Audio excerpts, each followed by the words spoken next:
2026 नवीन वर्ष साजरे करा सुझुकी सोबत। नवीन वर्ष घरी आणा आपली आवडती सुझुकी बाईक किंवा स्कूटर आणि मिळवा जबरदस्त फायदे।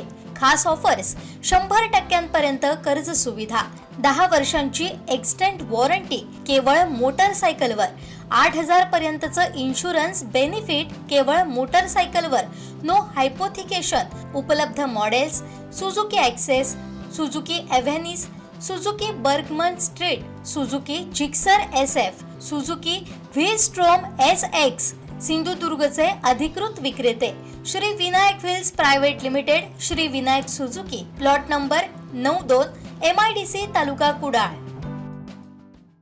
गेली 23 वर्ष आश्वासनच ऐकतोय, त्यामुळे आता आश्वासनं नकोयत। म्हणूनच ही अखेरची लढाई असून दोडामार्ग तालुका हत्तीमुक्तीची प्रत्यक्ष कृती होईल, त्याचवेळी ठिय्या आंदोलन मागे घेऊ अशी आक्रमक भूमिका आंदोलनकर्ते प्रवीण गवस आणि त्यांना पाठिंबा देणारे संजय देसाई, तुकाराम बर्डे यांनी घेतली आहे। नमस्कार, कोकण 7 लाईव्हमध्ये आपलं स्वागत आहे। मी संदीप देसाई। आज आपण सिंधुदुर्ग जिल्ह्यातील एका अत्यंत महत्त्वाच्या प्रश्नावर या ठिकाणी लक्ष वेधणार आहोत। दोडामार्ग तालुक्यातील जो हत्ती प्रश्न आहे, सिंधुदुर्ग जिल्ह्याला गेली 23 वर्ष हत्ती प्रश्न भेडसावतोय। 2002 मध्ये सिंधुदुर्ग जिल्ह्यामध्ये वन्य हत्ती कर्नाटकातनं दाखल झाले आणि त्यानंतर गेल्या 23 वर्षात म्हणजे जवळपास 2 तप इथल्या शेतकऱ्यांना या वन्य प्राण्यांच्या जो हत्ती कळप आहे त्याने देशोधडी लावला आणि त्याच्यासाठी आज या ठिकाणी दोडामार्गच्या फॉरेस्टमध्ये गेल्या 23 वर्षामध्ये शेकडो आंदोलनं झालीत। हत्ती हटाव मोहिमांसाठी शेतकऱ्यांनी या ठिकाणी अनेक प्रकारची आंदोलनं केली, निवेदनं दिलं, शेतकऱ्यांकडे प्रशासनाकडे टाहो फोडला, मात्र त्यांना जो न्याय पाहिजे होता तो मिळत नाहीत। हत्ती आजही दोडामार्ग मुक्त झालेले नाहीत। हत्ती दोडामार्ग मुक्त होणं आवश्यक होतं, मात्र हत्तींची नवीन कळप जी आहेत, नवीन वन्य हत्ती जे आहेत ते कर्नाटकातनं दोडामार्ग तालुक्यात येऊ घातलेले आहेत आणि हाच दोडामार्ग तालुका हत्तीमुक्त व्हावा यासाठी दोडामार्ग तालुक्यातील जे शेतकरी आहेत, सरपंच संघटनेचे इथले जे पदाधिकारी आहेत, अध्यक्ष आहेत प्रवीण गवस, ह्यांनी गेली काही वर्षांमध्ये अनेक वेळा आंदोलन केलं। आज पुन्हा एकदा त्यांनी आंदोलनाचं हत्यार उगारलेलं आहे। ठिय्या आंदोलन त्यांनी पाहू शकतो आपण, हे दोडामार्ग तालुक्याचं वन परिक्षेत्र अधिकारी यांचं कार्यालय आहे, रेंजर यांचं कार्यालय, आणि थेट कार्यालयात गेल्या 3 दिवसापासून त्यांनी या ठिकाणी ठिय्या मांडलेल्या आहेत। प्रवीण गवस, त्यानंतर शेतकरी संघटनेचे अध्यक्ष संजय देसाई आणि जे अनेक वर्ष समाजकारणात राजकारणात या दोडामार्ग तालुक्यात वावरत आहेत, तुकाराम बर्डे, जिल्हा परिषदेचे माजी बांधकाम सभापती, ही तिन्ही मंडळी जी आहेत ती या ठिकाणी ठिय्या मांडून बसलेली आहेत। आपण थेट त्यांच्याकडे जाऊया, काय नेमक्या मागण्या आहेत। शेवटचं हे आज एकदम टोकाचाच निर्णय जो आहे आणि शेवटची अटीतटीची लढाई जी आहे, न्याय मिळावा शेतकऱ्यांना यासाठी ज्यांनी थेट फॉरेस्टच्या कार्यालयामध्ये ठिय्या मांडलेला आहे। तर आपण त्यांच्याकडे थेट जाऊया, काय त्यांच्या भावना आहेत आणि शेतकऱ्यांना कशा पद्धतीने वन खातं असू दे, राज्यकर्ते असू दे, प्रशासन असू दे, हे सरकार असू दे, यांच्याकडनं न्याय मिळत नाहीत आणि हा नेमका न्याय कसा मिळावा, दोडामार्ग हत्तीमुक्त कशा पद्धतीने होऊ शकतो आणि तो का झाला पाहिजे, या सगळ्या प्रश्नांची उत्तरं जी आहेत ती पुन्हा एकदा आपण सविस्तर जाणून घेऊ। यामुळे तरी राज्य आपलं झोपी गेलेलं राज्य सरकार आहे, इथल्या जिल्ह्याचे लोकप्रतिनिधी आहेत, पालकमंत्री आहेत, यांनी गेल्या वर्षभरामध्ये मोठ्या प्रमाणात या ठिकाणी लक्ष दिलेलं होतं। हत्ती पकड मोहिमेसंदर्भात सुद्धा अनेक आश्वासने दिलेली होती, मात्र त्याची पूर्तता झालेली नाही। हत्ती प्रश्न सुटलेला नाही, जसे ते आहे थेट ते काय म्हणतात आपण पाहून घेऊ। प्रवीणजी, काय सांगाल, हा जो हत्ती प्रश्न आहे तो गेली अनेक वर्ष आपण पाहतोय, आज 23 वर्ष झाली दोडामार्गला सतावतोय आणि गेली 5-6 वर्ष आपण याचं नेतृत्व करताय। गेल्या 2 वर्षात तर मोठ्या प्रमाणात संघर्ष केलात, अनेक आंदोलनं केलात, पालकमंत्र्यांनी आपल्याला आश्वासन दिलं, त्यापूर्वी इथले जे स्थानिक आमदार आहेत, म्हणजे माजी पालकमंत्री, आत्ताचे विद्यमान पालकमंत्री, त्याच्यानंतर इथले स्थानिक आमदार आहेत, या सगळ्यांनी आश्वासनं दिलेली होती। वनाधिकाऱ्यांनी, जे वरिष्ठ वनाधिकारी आहेत राज्य सरकार, यांच्याकडनं बऱ्याच आपल्याला त्यावेळी आश्वासनं देण्यात आली। आज पुन्हा एकदा आपण ठिय्या आंदोलनाचं हत्यार उगारलेलं आहे, काय नेमक्या भावना आहेत? गेल्या वर्षी आंदोलनं झाली, त्या आंदोलनामध्ये सन्मान्य या जिल्ह्याचे पालकमंत्री तसेच या ठिकाणचे स्थानिक आमदार यांनी या ठिकाणी आश्वासन दिलं होतं की काही काळातच आपण या दोडामार्ग तालुक्याला हत्तीमुक्त करणार आहोत आणि दोडामार्ग तालुका हा हत्तीमुक्त होणार आहे। परंतु अशी कुठल्याही प्रकारची कारवाई या ठिकाणी होताना दिसत नाही आहे। काय होतं, प्रत्येक वेळी आम्ही आंदोलनं उपोषणं करतो आणि शेतकऱ्यांनी आमच्यावर विश्वास ठेवून आम्हाला साथ देतात, परंतु योग्य उपाययोजना न झाल्यामुळे कुठंतरी शेतकरी हा पूर्णपणे हवालदिल झालेला आहे, त्यांचं नुकसान कुठे थांबत नाही आहे। अनेक कुचकामी या ठिकाणी उपाययोजना ज्या आहे, प्रतिबंधात्मक उपाययोजना ज्या केल्या जात आहेत, परंतु काय त्यातून कुठलंही आउटपुट निघत नाही, त्यातून काय निष्पन्न होत नाही. आमची कायम हीच मागणी होती की या ठिकाणी दोडामार्ग तालुका हा पूर्णपणे हत्तीमुक्त व्हायला पाहिजे आणि इथला शेतकरी कुठंतरी जगला पाहिजे. आज अशी परिस्थिती आहे की शेतकऱ्यांनी शेती करावी ती वन्य प्राण्यांसाठी करावी की आपल्या उपजीविकेसाठी करावी, हा प्रश्न निर्माण झालेला आहे. शेतकरी पूर्णपणे हतबल झालेला आहे.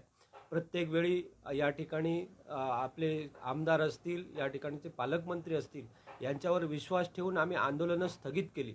मात्र त्यातून त्यांच्यावर विश्वास ठेवून आम्ही पुढे काही काळ थांबलो. परंतु आता या ठिकाणी थांबणं अशक्य आहे, कारण शेतकऱ्यांचा एवढा प्रचंड रोष आहे की त्याने कुठल्याही परिस्थितीमध्ये या ठिकाणी हा दोडामार्ग तालुका हत्तीमुक्त व्हायला पाहिजे असं त्यांचं स्वप्न आहे. आणि निश्चित स्वरूपामध्ये या आंदोलनातून हा मार्ग निघेल असं आम्हाला वाटतं आणि कुठल्याही परिस्थितीमध्ये दोडामार्ग तालुका हत्तीमुक्त होईपर्यंत हे आंदोलन असंच चालू राहणार आहे. गेले 3 दिवस आपण या ठिकाणी ठिय्या आंदोलन करताय. नेमकं या 3 दिवसांमध्ये काय काय घडामोडी झाल्या?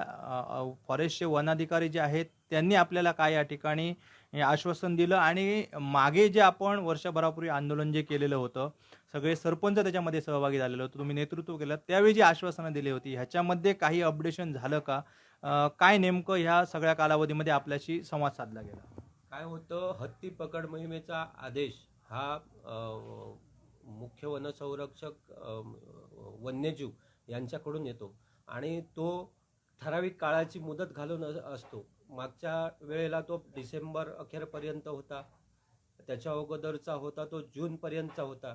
मग असे जर आदेश फक्त येणार आहेत आणि तुम्ही ग्राउंडवरती हत्ती पकड मोहीम जर राबवणार नसाल तर त्या आदेशांची पायमल्ली होते असं मला वाटतं. नक्कीच. आता त्यांनी काय सांगितलं? या 3 दिवसांमध्ये तुमच्याशी भेट झाली का? काय बोलले त्याच्यावर? कालच उपवनसंरक्षक सावंतवाडी यांनी या ठिकाणी भेट दिली. त्यांनी आम्ही ही करू किंवा हत्ती पकड मोहीम राबवू अशा प्रकारची कुठलीही चर्चा त्यांनी केलेली नाही. प्रत्येक वेळी त्यांनी HPCचं कारण दिलेलं आहे.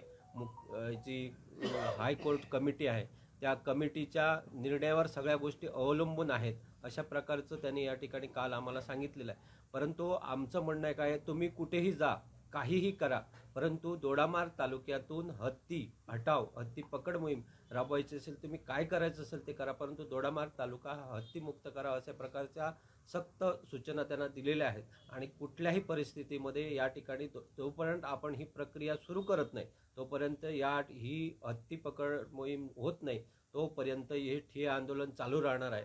या प्रत्येक वेळी आम्ही आंदोलनं उपोषणं करून ती स्थगित करणं हे कितपत योग्य आहे याबाबत सविस्तर चर्चा त्या ठिकाणी काल झाली. आणि जोपर्यंत तुम्ही ही प्रक्रिया सुरू करत नाही तोपर्यंत आंदोलन चालू राहणार आहे अशा प्रकारचं त्याने आम्ही सूचना दिलेल्या आहेत. नक्कीच. पाहिलं आपण, खरं तर फॉरेस्ट खातं असू दे, वन विभाग असू दे, प्रशासन असू दे, राज्यकर्ते असू दे, लोकप्रतिनिधी असू दे, यांनी शेतकऱ्यांचा किंवा लोकांचं नेतृत्व करणाऱ्या इथल्या लोकप्रतिनिधींचा एक सहनशक्ती असते, एक त्यांचा जो स्वतःचा एक मानसिकता असते, त्याचा अंत किती पावा ह्याला सुद्धा काहीतरी लिमिट असतं. ज्यावेळी आंदोलनं होतात त्यावेळी प्रशासन जागं होतं, त्यावेळी इथले लोकप्रतिनिधी जागे होतात, इथले जे स्थानिक राजकारणी आहेत ते जागे होतात. पण या कालावधीमध्ये ज्यावेळी एखादं आंदोलन थांबवलं जातं, शेतकरी ऐकतात, जे नेतृत्व करतात आंदोलनांचं ते आंदोलनकर्ते ऐकतात, जे शेतकऱ्यांसाठी भांडतात ते सुद्धा या सगळ्यांच्या प्रश्नावर, त्यांच्या आश्वासनांवर, त्यांनी दिलेल्या शब्दावर एक विश्वास ठेवतात आणि ते थांबतात. पण त्याच्यानंतर पुढे काय होतं नेमकं त्याचं जे उदाहरण आहे, वर्षभरापूर्वी आंदोलन झालेलं, मात्र त्याच्यानंतर कुठच्याही प्रकारची हालचाल, अनेक अडचणी घडामोडी त्याच्यामध्ये घडल्या, पालकमंत्र्यांनी सुद्धा प्रयत्न केलेले होते. पण ठोस ज्यांची जबाबदारी आहे, फॉरेस्ट डिपार्टमेंट आहे, वन खातं आहे, खरं म्हणजे वन खात्याने वन्य प्राण्यांचा योग्य पद्धतीने त्या ठिकाणी नियंत्रण करणं, शेतकऱ्यांना कुठच्याही प्रकारचा त्रास होणार नाही ह्या सगळ्या गोष्टींसाठी आवश्यक उपाययोजना करणं, त्याच्यानंतर ही हत्ती पकड मोहिमेसाठी दोडामार्ग हत्तीमुक्तसाठी मागणी जी होते त्याच्यासाठीचा ठोस निर्णय घेणं, या सगळ्या बाबी करणं आवश्यक होत्या, मात्र त्या झालेल्या नाहीत. त्यामुळे टोकाचं पाऊल प्रवीण गवस यांनी उचललेलं आहे आणि आत्ता हत्तीमुक्त झाल्याशिवाय हे ठिय्या आंदोलन थांबणार नाही अशा प्रकारचा जे त्यांनी एक संदेश दिलेला आहे, त्यांनी एक ठाम निर्णय घेतलेला आहे, ठाम भूमिका घेतलेली आहे, ती त्यांनी मांडलेली आहे. अजून एक अशाच प्रकारचं नेतृत्व जे आहे प्रवीण गवस यांना आज पाठिंबा देत आहे आणि शेतकऱ्यांसाठी मैदानात उतरलेलं आहे. दोडामार्ग तालुक्यात ज्यांनी 20-25 वर्षापूर्वी सुद्धा एक शिवसेनेचं या ठिकाणी तालुका प्रमुख म्हणून नेतृत्व केलं, त्यानंतर सिंधुदुर्ग जिल्हा परिषदचं बांधकाम सभापतीपद उपभोगलं आणि शेतकऱ्यांसाठी खऱ्या अर्थाने तळकट, कोलजर, कुमरल, कळणे जो सगळा भाग आहे, शेतकऱ्यांचा शेती बागांचा, नारळ पोफळींचा भाग आहे आणि त्याचं नेतृत्व करत असताना शेतकऱ्यांच्या व्यथा घेऊन आज पुन्हा एकदा प्रवीण गवस यांची भूमिका, दोडामार्गमधील शेतकऱ्यांची भूमिका याच्यासाठी या ठिय्या आंदोलनात सहभागी झालेले आहेत असे तुकाराम बर्डे साहेब, ज्येष्ठ इथले कार्यकर्ते आहेत दोडामार्ग तालुक्यातील. बर्डे साहेब, काय सांगाल? हा जो प्रश्न आहे, 2 तप म्हणजे जवळपास एक बालक जर जन्माला आलं तर ते प्रौढ होण्यासाठी 18 वर्ष लागतात आणि इथं जर 24 वर्षाचा काळ लोटला, मात्र हत्ती प्रश्न तसाच आहे. काय भावना आहेत आपल्या? आता तर मी एवढंच सांगेन, शासन म्हणा किंवा प्रशासन म्हणा, केवळ आश्वासनं नको आणि कागदोपत्री आदेश नको. हे आमचं एकच मागणं आहे की दोडामार्ग तालुका हत्तीमुक्त करा आणि दोडामार्ग तालुक्यातून हत्तींना कायमस्वरूपी मज्जाव करा. हीच आमची भूमिका कायम राहील आणि ही भूमिका आमची जोपर्यंत ही कारवाई होत नाही तोपर्यंत आमची चालूच राहील. नक्कीच हा जो सगळा प्रवास तुम्ही पाहिलात गेल्या 24 वर्षाचा, हत्तींबाबत अनेक प्रकारची आंदोलनं होत आहेत, शेकडो आंदोलनं आजपर्यंत झाली, सगळ्या प्रश्नांवर उपाययोजना करण्याच्या सुद्धा वन विभागाने अनेक प्रकारचे प्रयत्न केले. मात्र प्रश्न जो आहे, मूळ प्रश्न, त्याच्यामध्ये शेतकऱ्यांना नुकसान भरपाई देण्याचे प्रयत्न झाले, त्याच्यानंतर उपाययोजना करण्याच्या प्रयत्न झाल्या, पण हत्ती हा एवढा भव्य प्राणी आहे की त्याच्या चतुराईसमोर, त्याच्या ताकदीसमोर कसल्याच प्रकारचा टिकाव लागणं आज अवघड आहे. त्याच्यामुळे जी प्रमुख मागणी आहे हत्ती मुक्त करा, त्याला सुद्धा अनेक प्रकारचे समोरून सुद्धा काही जे शेतकरी आहेत, अजून आपल्या समाजातले जे वन्यप्राणी मित्र आहेत, अनेक प्रकारचे जसं माणसं आहेत त्यांच्याप्रमाणे त्यांची मतं आहेत, तर ती मतांतर व्यक्त होत आहेत. नेमकं काय इथल्या शेतकऱ्यांसाठी प्रशासनाने, लोकप्रतिनिधीने काय भूमिका घेतली पाहिजे? माझं म्हणणं असं आहे की या तालुक्याचं नेतृत्व करणारे जे विधानसभेवर गेलेत किंवा या जिल्ह्याचे पालकमंत्री आहेत, त्यांनी जर विधानसभेत हा प्रश्न रेटून धरला असता तर आज या शेतकऱ्यावर ही परिस्थिती आली नसती. त्यांना एवढं माहीत आहे की शेतकरी एखाद्या वेळी जी लागवड करतात ते आपल्या मुलांसाठी किंवा भविष्यासाठी प्रोव्हिजन म्हणून ती लागवड करतात. तुटपुंजी जर त्यांना मदत मिळाली तर 4 लाख 5 लाख तर ती 1-2 वर्षात संपून जाईल. पण जी लागवड केली असते, उदाहरणार्थ काजू म्हणा, सुपारीची झाडं म्हणा, माडबागायती म्हणा, ही माडबागायती भविष्याचा वेध घेऊन त्या शेतकऱ्यांनी केलेली असते आणि ती प्रोव्हिजन्स 50-60 वर्षासाठी असते. आणि हीच जर आज हत्तीमुळे उद्ध्वस्त झाली तर त्या शेतकऱ्याचं कुटुंब खरोखरच उद्ध्वस्त झाल्याशिवाय राहणार नाही. याची जाणीव या लोकांना असली पाहिजे, नेत्यांना असली पाहिजे आणि त्यांनी याची दखल घेऊन पुढील उपाययोजना करण्यात यावी. नक्कीच ह्या ज्या भूमिका होत्या त्या एक लोकप्रतिनिधी म्हणून, एक सामाजिक कार्यकर्ते म्हणून या ठिकाणी व्यक्त झालेल्या आहेत. मात्र जो जातीवंत शेतकरी आहे, शेतकऱ्यांचे मरण, शेतकऱ्यांच्या यातना, ह्या सगळ्या पुळून जो शेतकरी त्याच्यामध्ये पुळून निघतोय, त्या शेतकऱ्यांच्या प्रत्येक प्रश्नाची जाणीव आहे. शेती उभी करण्यासाठी, एखादी बागायती उभी करण्यासाठी, एखादं झाड उभं करण्यासाठी, ते नारळ असू दे, सुपारी असू दे, काजू असू दे, आंबा असू दे, ही कुठच्या प्रकारचं झाड, विशेषतः नारळ आणि काजू या झाडांची जी नुकसानी होते आणि आपल्या आजोबा पणजोबांनी उभ्या केलेले जेव्हा 70-70, 80-80 वर्षाचे नारळ काही क्षणात हत्ती आडवा करतो आणि त्याच्यानंतरच्या यातना असतात, म्हणजे 2-3 पिढ्यांचा उदरनिर्वाह या सगळ्या बागायतीवर होत असतो आणि हे सगळं गणित कोलमडून जातं.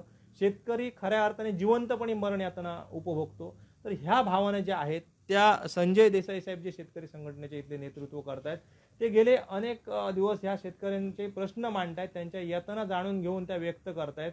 या शेतकऱ्यांची जी खरी बाजू आहे, शेतकऱ्यांना काय कोणत्या टोकाच्या अडीअडचणींना सामोरं जावं लागतंय, या सगळ्यांच्या बाबतीत आपण थेट संजय देसाई यांच्याशी बोलणार आहोत.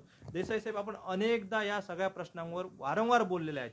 काय परिस्थिती आहे? कारण बाकीचे तर सगळे वन्य प्राणी आहेत, पण हत्तीसारख्या प्राण्याने जे 70-75 वर्षाचे सुद्धा नारळ आहेत ते सुद्धा काही क्षणात उद्ध्वस्त केलेले आहेत. कसं शेतकरी या मरण यातना या ठिकाणी भोगत आहे? खरं म्हटलं तर आता दोडामार्ग तालुका म्हटलं तर जवळजवळ भातशेती ही संपुष्टात आलेली आहे आणि हल्ली नव्याने सर्व दोडामार्ग तालुक्यातील आमचा शेतकरी जो आहे तो बागायतीकडे वळलेला आहे आणि बागायती एक वेगळ्या जोमाने, ते काजू असेना, नारळ असेना, पोपळी असेना, हे नव्या जोमाने तो करायला लागला आहे आणि अचानक किंवा केळीचं सुद्धा उत्पन्न तो नवनवीन शेतीमध्ये प्रयोग करतो आहे. आज जो तरुण वर्ग आहे तो खरोखरच आज नोकरीला कुठेतरी बगल देऊन आपले वडिलोपार्जित जमीन आहे त्याच्यामध्ये आपण काहीतरी करूया, त्याच्यातून सोनं पिकवूया म्हणून जिद्दीने पेटतो आहे. पण आज हे जे वन्य प्राणी आहे ते या सगळ्या त्यांच्या आशांवरती पाणी फिरत आहेत. आज तुमचे नारळ जे आहेत ते हत्ती जेव्हा उचलून फेकून देतो किंवा त्याची नायनाट करतो त्यावेळी एका मुलाप्रमाणे वाढवलेला तो नारळ जो असतो तो शेतकरी जमीनदोस्त झालेला बघून शेतकऱ्याकडे खरोखर की आत्महत्या करण्याशिवाय दुसरा पर्याय नसतो. आज आम्ही व्हॉट्सअपला सगळीकडे आम्ही मेसेज टाकतो की कोकणातील शेतकरी आत्महत्या करत नाही, कर्ज काढत नाही किंवा आपला माल रस्त्यावरती फेकत नाही किंवा जनआंदोलन करत नाही. पण आज प्रशासनाच्या या कोणत्याही निर्विघ्नपणे कोणतेही काम न करण्यामुळे नुसते कागदी घोडे, नुसते तुमचे बैठका किंवा तुमचं प्रयोजन करू, हे जे करू अमुक तमुक जे चाललेलं आहे हे फक्त कागदी घोडे नाचवत आहेत. ह्याच्यातून निष्पन्न काही होत नाही आहे. शेतकरी आमचा उद्ध्वस्त होत चाललेला आहे. यांच्या बैठकांना काही अर्थ नाही आहे. शेतकऱ्यांना मूर्ख बनवण्याची कामं चाललेली आहेत.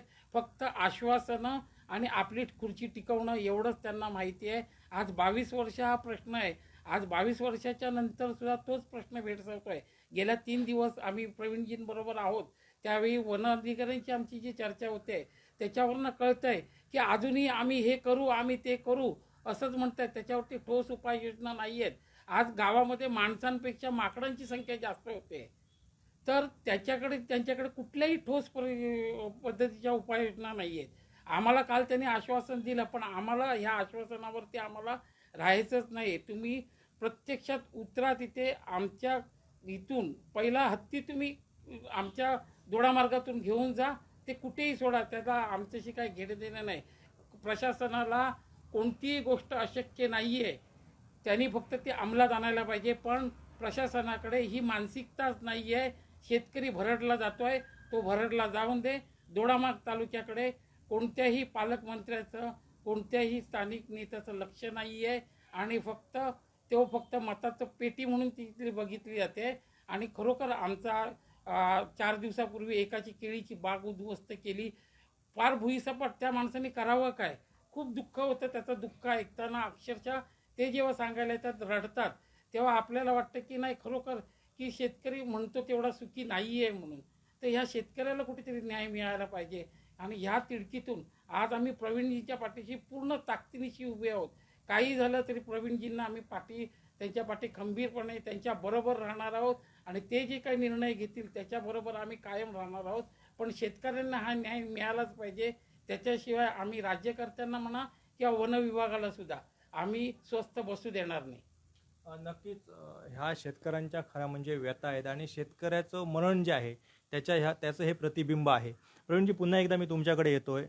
हत्ती प्रश्न आत्ता जो आहे तो सोडवा म्हणून आपण प्रयत्न करत आहोत, पण नवीन सुद्धा हत्ती प्रश्न या ठिकाणी येऊ घातलेला आहे. जे मगाशी बोलता बोलता चर्चेत आपण म्हणत होतात की नवीन हत्तींचा कळप आपल्या महाराष्ट्राच्या बॉर्डरवर आहे. पहिल्यांदाच जे हत्ती होते ते कर्नाटकातनं कणकुंबी मार्गे दोडामार्ग तालुक्यात उतरलेले होते 2002 मध्ये, 23 वर्षांपूर्वी. आणि आता पुन्हा एकदा काही हत्ती त्या ठिकाणी स्थिरावल्याचं आपण मगाशी भाष्य केलेलं होतं. काय नेमकी परिस्थिती आहे? काही त्या ठिकाणी व्यक्तींकडून अशी माहिती मिळते की कर्नाटकमधून कणकुंबी येथे हत्ती या ठिकाणी आडून सोडले गेले आहेत.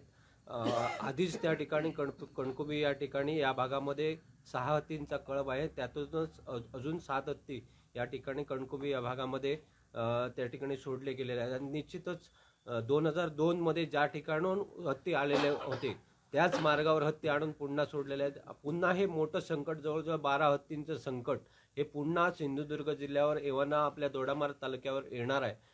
याला कुठंतरी प्रतिबंध करणं आवश्यक आहे. कुठल्याही प्रकारची प्रतिबंधात्मक उपाययोजना त्या ठिकाणी आपल्या ह्या कर्नाटक आणि महाराष्ट्र सीमेवर नाही आहे. पण मी वन विभागाला या ठिकाणी आवाहन करू इच्छितो की पुन्हा हे येणारं संकट जे आहे आपण याची खात्री करावी, जेणेकरून हे संकट पुन्हा आपल्या सिंधुदुर्गामध्ये खास करून दोडामार्गमध्ये येणार नाही. याच्यासाठी आपण योग्य ते नियोजन करावं. संबंधित विभागाशी आपण संपर्क साधावा, त्या ठिकाणी आपली फौज तैनात करावी आणि हे संकट आहे हे या ठिकाणी टाळावं. नक्कीच आपण या शेतकऱ्यांच्या भावना ज्या आहेत, इथल्या लोकप्रतिनिधींच्या भावना आहेत, सामाजिक कार्यकर्त्यांच्या भावना आहेत, आज जे या शेतकऱ्यांसाठी या ठिकाणी लढा देत आहेत, या सगळ्यांशी संवाद साधला. पण एक पत्रकार म्हणून सुद्धा एक ठामपणे भूमिका मांडणं अत्यंत आवश्यक आहे. गेल्या 23 वर्षाचा हा हत्ती संघर्ष, मानव आणि हत्ती संघर्ष आम्ही जवळून पाहिलेला आहे. ज्यावेळी सुरुवातीला वन्य हत्ती या ठिकाणी दाखल झाले, त्यावेळी इथल्या शेतकऱ्यांनी गजराजाचं रूप म्हणून हत्तींचं पूजन केलेलं होतं आणि त्याच पद्धतीने हत्तींना आजपर्यंत जोपासलेलं आहे. सिंधुदुर्ग जिल्ह्यामध्ये आजपर्यंत अशी एकही घटना घडलेली नाही की या वन्य हत्तींना कोणत्या प्रकारची जीवितहानी होण्यासारखी इजा करण्यात आलेली आहे. एवढं सगळं प्रेम आणि सगळ्या भावना शेतकऱ्यांच्या असताना नेमकं वन विभागाचं चुकतंय काय, राज्यकर्त्यांचं चुकतंय काय, नेमके कोण कुठे मागे पडतायत याचं आत्मचिंतन होणं अत्यंत आवश्यक आहे. ज्यावेळी या सगळ्या गोष्टींचं आत्मचिंतन होईल आणि याच्यावर प्रभावी उपाययोजना होतील, त्यावेळी खऱ्या अर्थाने शेतकरी समाधानी होतील. शेतकरी आरोप करतायत, त्यांचं चुकतंय असं म्हणणं सुद्धा समर्थक ठरणार नाही, कारण शेतकऱ्यांना जे भोगतायत त्याच्या प्रतिक्रिया येत आहेत आणि त्यासाठी नेतृत्व करणारी ही जी मंडळी आहेत, सरपंच, संघटनेचे अध्यक्ष असू दे, लोकप्रतिनिधी बर्डे साहेब असू दे, असे सगळ्या प्रकारचे राजकारणी आहेत, लोकप्रतिनिधी आहेत, त्यांना शेतकऱ्यांच्या रोषाला सामोरं जावं लागतंय. कारण ह्याचं मूळ जे आहे ते कोण समजून नाही घेत आहे. फक्त दोडामार्ग तालुका महाराष्ट्रातला आज एक टोकाचा तालुका आहे आणि तो फक्त तालुका भरडला जातोय. त्याच्यामुळे त्याचं व्यापक स्वरूप, हा प्रश्न किती व्यापक आहे त्याच्याकडे त्या गांभीर्याने बघितलं जात नाही. मात्र गेल्या 10 वर्षापूर्वी हेच हत्तींचे जे कळप होता, तो एक कळप ज्यावेळी कुडाळमध्ये गेला, माणगाव खोऱ्यामध्ये गेला, त्यावेळी राज्य सरकारने हत्ती पकड मोहीम राबवलेली होती. दुर्दैवाने त्याच्यामध्ये काही हत्ती दगावले, मात्र काही हत्ती त्या ठिकाणी वाचलेले होते, त्यांना प्रशिक्षित केलं गेलं आहे, त्यांचं सुद्धा देखभाल दुरुस्ती चांगल्या पद्धतीने होते. अशा प्रकारचं काही यंत्रणा, ज्या चुका आहेत त्या टाळून शेतकऱ्यांना कशा पद्धतीने दिलासा देऊ शकतो, ज्या उपाययोजना करतोय आपण त्या किती प्रभावी ठरतायत, किती कुचकामी ठरतायत, हे कधी अभ्यास करणार. या एखाद्या गोष्टीचा अभ्यास करण्यासाठी, एखाद्या गोष्टीवर स्टडी करण्यासाठी एक कालावधी ठरलेला असतो. मात्र इथे 23 वर्षाचा प्रदीर्घ काळ गेला आणि अजूनही आपण शिकतोय. जे अधिकारी येत आहेत ते बदलत आहेत.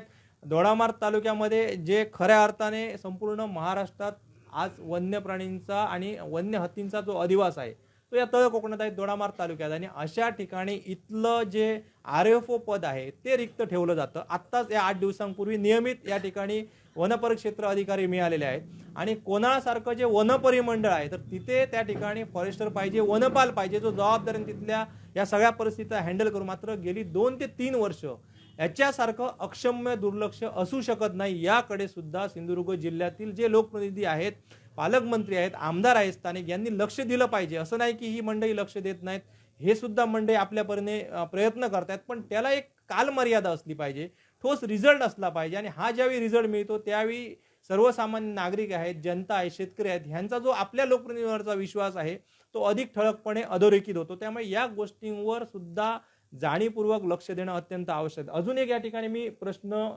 आवर्जून उपस्थित करतो. माझ्या हातामध्ये या ठिकाणी नुकसान भरपाई संदर्भात शासनाचे आदेश आहेत आणि एक अधिसूचना सुद्धा आताची आहे. कारण 2023 मध्ये जो शासनाने एक शासन निर्णय काढलेला आहे नुकसानी संदर्भात, त्याच्यामध्ये नारळ पिकाचं जे नुकसानी आहे 1 ते 2 वर्षाची, त्या ठिकाणी शासन निर्णयामध्ये 1500 रुपये नुकसानी देण्यात यावी असं तरतूद आहे, शासन निर्णय करण्यात आलेला आहे. मात्र प्रत्यक्ष जर नुकसान भरपाईची ही अधिसूचना पाहिली जी फॉरेस्ट डिपार्टमेंट आज राबवतोय, शेतकऱ्यांचं या ठिकाणी नुकसान होतंय आणि याच्यामध्ये अधिकाऱ्यांनी लक्ष दिलं नाही की नेमकं कुणाची चूक झाली हे सुद्धा शोधणं गरजेचं आहे. शेतकरी जो आज ग्रामीण शेतकरी आहे, काही शेतकऱ्यांना ह्याच्यातलं ज्ञान नाही, ते शेतकरी आपलं नुकसान सहन करून घेत आहेत आणि ह्याच्यामध्ये मी मुद्दामून या ठिकाणी दाखवू इच्छितो की ह्याच्यात सुद्धा तो बदल जो आहे तो या ठिकाणी फक्त 1000 रुपये म्हणजे शासन निर्णय आणि शासनाची अधिसूचना, जे खऱ्या अर्थाने शासन निर्णयानंतर अधिसूचना निघते, ह्याच्यामध्ये सुद्धा ही तफावत आहे. त्याच्यानंतर जे काही वन्य प्राणी आहेत, साळींदर सारखा वन्य प्राणी आज मोठ्या प्रमाणात नारळ पिकाचं नुकसान करतोय, माकड प्राणी जो आहे तो नारळाचं नुकसान करतोय. त्याच्यामुळे ह्या वन्य प्राण्यांचं या ठिकाणी समाविष्ट होणं अत्यंत गरजेचं आहे, जे खऱ्या अर्थाने शेतकऱ्यांच्या शेती होत आहेत. वन विभागाचे जे खालचे कर्मचारी आहेत ते काही जण तर बांबू पिकाचं सुद्धा नुकसान होतं, तर त्याची वन्य प्राण्यांकडून नुकसान मिळत नाही म्हणून त्याचे पंचनामे सुद्धा करत नाहीत. नारळ पिकाला, नारळ फळाला अगदी 7 रुपये भरपाई आहे, ती सुद्धा माकडची आपल्याकडे नुकसान भरपाई नाही, ती गिधाडाने केलेल्या नुकसान भरपाई मिळते. अशा प्रकारे तरतूद आहे. मात्र इथे शेतकऱ्यांनी ज्यावेळी हा जोर वाढवला त्यावेळी माकडांचा समाविष्ट करण्यात आला आणि आज भरपाई दिली जाते. आज मार्केटमध्ये एक साधं नारळाचं फळ जर आपण बघायला गेलो तर त्या ठिकाणी 40 ते 45, 50 रुपयेपर्यंत नारळाच्या फळाची किंमत झाली आणि त्याच नारळाची नुकसानी 7 रुपये म्हणजे अक्षरशः चेष्टा चालवली जाते. याच्याकडे लोकप्रतिनिधी लक्ष कधी देणार आहेत, ह्याच्यामध्ये हे बदल कधी होणार आहेत हा सुद्धा एक महत्त्वाचा प्रश्न आहे. आणि एक शेतकऱ्यांचा प्रतिनिधी म्हणून, शेतकरी कुटुंबातील मुलगा म्हणून आज पत्रकारिता करत असताना हे प्रश्न प्राधान्याने या पूर्ण मीडियाच्या माध्यमातून, आमच्या प्रसारमाध्यमाच्या माध्यमातून शासनापर्यंत मला वाटतं पोहोचवणं आपलं कर्तव्य आहे. आणि शेतकऱ्यांच्या खऱ्या व्यथा आहेत. शेतकरी भांडतोय, झगडतोय. काही शेतकरी ज्यावेळी टोकाचं बोलतात, लोकप्रतिनिधी टोकाचं बोलतात, त्यावेळी वरिष्ठ लोकप्रतिनिधी आहेत, हे नेतृत्व करतात सिंधुदुर्ग जिल्ह्यातील, त्यांना वाईट वाटतं. पण ह्या त्यांच्या वैयक्तिक व्यथा नाही आहेत किंवा त्यांचं वैयक्तिक रोष या लोकप्रतिनिधींवर नाही आहे. ह्या सगळ्या लोकप्रतिनिधी समजून घेतलं पाहिजे. जे लोकप्रतिनिधींचं इथे राजकारणी म्हणून प्रतिनिधित्व करतायत, त्या लोकांनी या भावना समजून घेतल्या पाहिजे आणि या प्रश्नाच्या मुळाकडे जाऊन प्रश्न कसा सुटेल. फक्त आज हत्ती प्रश्नासाठी हे शेतकरी इथे बसलेले आहेत, पण ह्याच्या पलीकडे गवे आहेत, रानडुक्कर आहेत, साईंदर आहे, शेकरू हा राज्य प्राणी आहे. तो शेकरू सुद्धा नारळाच्या फळाचं नुकसान करतो. कोळे रोगासारखा मोठा प्रश्न आहे. शेतकऱ्यांच्या हातात मिळतंय का? एका ठिकाणी आपलं देश कृषीप्रधान व्हावा, शेतकऱ्यांना समृद्ध करावं, ह्या सगळ्या उपाययोजना राबवल्या जातात, त्या कागदावरच असाव्यात का? शेतकऱ्यांच्या ह्या ज्या व्यथा आहेत आणि ह्या मरण येत नाहीत, ह्या कधी आपण बघणार आहोत? तर मला वाटतं ह्याच्याकडे इथल्या प्रत्येक लोकप्रतिनिधीने, सामाजिक कार्यकर्त्याने, इथले जे स्थानिक आमदार आहेत, खासदार आहेत, लोकप्रतिनिधी आहेत, पालकमंत्री आहेत, राज्य सरकार आणि सगळ्यात महत्त्वाचं वन्य प्राण्यांची ज्या पद्धतीने काळजी घेणं, जैवविविधतेची काळजी घेणं, जंगल संवर्धन करणं, यासाठी फॉरेस्ट डिपार्टमेंट झटत असतं. त्याच पद्धतीने शेतकरी सुद्धा हा मूळ या पूर्ण समाज प्रक्रियेतील महत्त्वाचा घटक आहे. तो केंद्रबिंदू असला पाहिजे. हे समजून घेऊन जर हे काम केलं तर मला वाटतं ह्या प्रश्नावर मार्ग निघायला हरकत नाही. त्यामुळे आता वेळ आलेली आहे. शेतकऱ्यांचा अंत पाहू नये. शेतकरी आपल्या भूमिकेवर ठाम आहेत. हे ठिय्या आंदोलन जोपर्यंत दोडामार्ग हत्तीमुक्त होत नाही तोपर्यंत थांबणार नाही. अशा प्रकारची जी भूमिका आहे ती भूमिका शेतकऱ्यांनी घेतलेली आहे. त्याच्यामुळे आता सरकारची जबाबदारी आहे. इथे जे काम करतंय वन खातं, त्यांची जबाबदारी आहे. एखादा, मी पुन्हा एकदा या ठिकाणी रिपीट करतो, एखादा प्रश्न सुटण्यासाठी कालावधी लागतो, चुका होतात, पण त्या किती? दोन जर आपण त्याच चुका करत असतो आणि प्रश्न सोडवू शकत नाही तर जनतेचा होणारा उद्रेक साहजिक आहे. त्याच्यामुळे जनतेच्या उद्रेकावर किंवा एखाद्या लोकप्रतिनिधीच्या भूमिकेवर त्यानंतर बोट दाखवणं हे संयुक्तिक ठरणार नाही. ते लोकशाहीला धरूनही नाही. त्याच्यामुळे शासनाने आत्ता आपले डोळे उघडणे अत्यंत आवश्यक आहे. आपण इथेच थांबतोय. निश्चित हा जो प्रश्न आहे तो जोपर्यंत सुटत नाही त्यासाठी आम्ही कोकणसातच्या माध्यमातून शेतकऱ्यांच्या पाठीशी ठामपणे राहणार आहोत. तुर्तास इथेच रजा घेतोय. आपण पाहत राहा कोकणचं नंबर 1 महाचॅनल कोकणसात लाईव्ह. कॅमेरामन साहिलसह संदीप देसाई, दोडामार्ग.